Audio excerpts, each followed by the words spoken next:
In this video, I'm going to talk about pricing your Skool community and more importantly, testing different prices. Right, so in the past 30 days, I've been able to add 658 in new MRR to my Skool community. I know that's not a life-changing amount of money, but it's $600 more than I was making the previous month. And I did that mainly because I was testing pricing.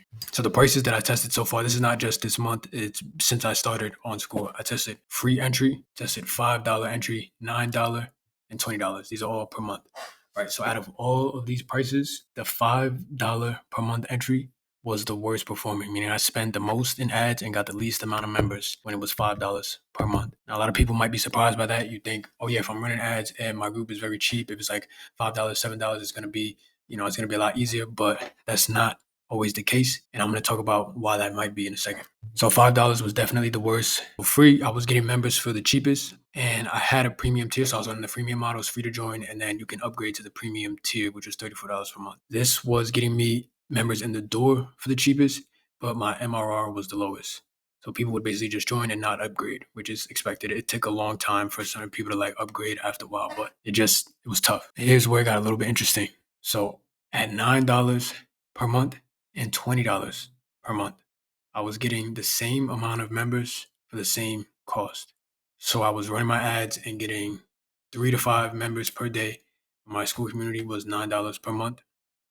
And then I doubled the price to 20. And I'm gonna tell you why I did 20 and not 19 in a second. But because delivery was getting harder for me, because whenever someone joins my community, there's some work for me to do. But I doubled the price and I went with a rounded pricing number and not a charm pricing number.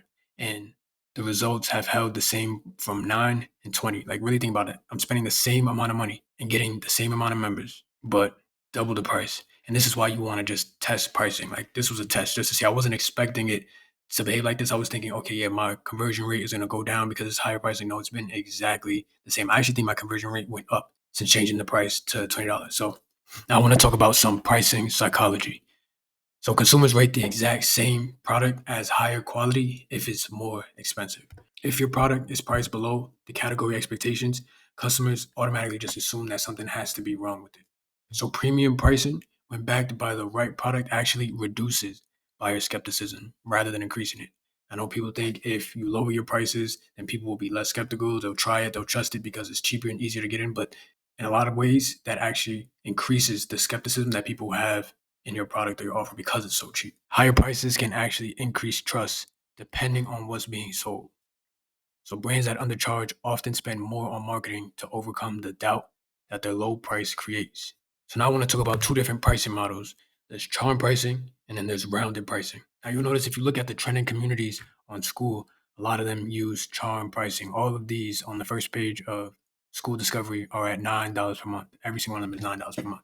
Right? It could have been 10, but everyone is going with the default of charm pricing, $9 per month or $19 per month, $39 per month, anything so that the left digit bias is triggered. People see $29 per month and they see the two instead of it being $30 per month and seeing the three. I know it's easy for someone to just look on Discovery, see what other people are charging in their niche or in other niches and think, okay, yeah, if $9 is working across the board, then I'm just going to do $9.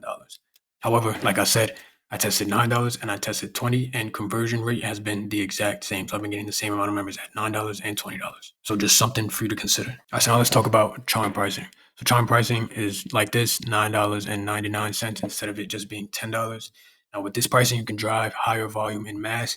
It makes whatever you're offering feel like it's a deal, and it activates that bargain and discount associations with people, which can help a conversion focused offer feel more accessible to people. But if you look at rounded pricing, in this case, that $9.99 would just be $10 flat. Rounded pricing can signal confidence, right? It says that the brand is not trying to trick you into thinking that $9.99 is a good deal.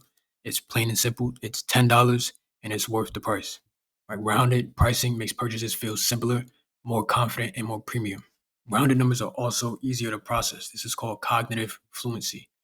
And the reduced mental friction can make a purchase feel more intuitive or emotionally right. Clean prices can signal quality and less deal seeking behavior. Now, you have to test all of this yourself. Nothing I'm mentioning here is prescriptive, but there are certain instances where I like charm pricing over rounded pricing and vice versa. So I like charm pricing for promotions, urgency deals, any sort of template or static digital product. If you're just selling a course and that's all it is, there's no interaction from you, then charm pricing is better, in my opinion. I like rounded pricing for services, right? If you have consulting offer or if your community is high touch, it just symbols premium branding. That's when I like rounded pricing for all the reasons that I mentioned up here. It's simpler, it's more confident, it shows people that it's a premium service, easier for people to process. Thank you, whoever that was. That was just a long way for me to say test pricing in your school community for your services, your one on one offers, anything in your classroom. Like just test it. You never know what's going to work. And if you can get the same amount of conversions for a higher price, then why would you not raise your price? You can always bring it back down. So that's the name of the game. Test, don't guess.